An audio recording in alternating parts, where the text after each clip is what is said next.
தீராத குழப்பத்திற்கு தீர்வு தரும் தட்சிணாமூர்த்தி வழிபாடு. தட்சிணாமூர்த்தி வழிபாடு என்றாலே வியாழக்கிழமை என்பது நாம் எல்லோருக்கும் அறிந்த ஒரு விஷயம்தான்.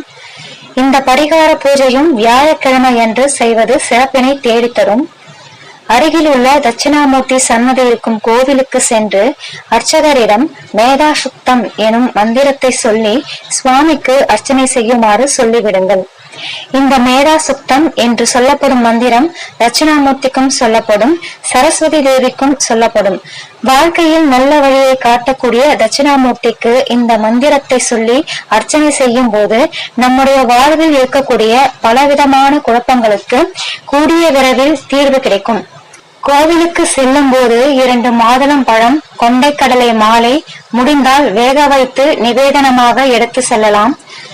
இவற்றை தட்சிணாமூர்த்திக்கு படைத்து உங்களது பெயரை சொல்லி அர்ச்சனை செய்து 2 நல்லெண்ணெய் தீபம் ஏற்றி வைத்து தட்சிணாமூர்த்திக்கு முன்பாக அமர்ந்து 10 நிமிடங்கள் தியானம் செய்யலாம்.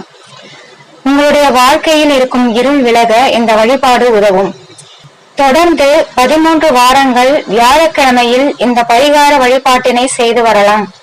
வாழ்க்கையில் விடிவு காலம் பிறக்க வேண்டும் என்று நினைப்பவர்கள் நம்பிக்கையோடு இந்த பரிகாரத்தை செய்யலாம்.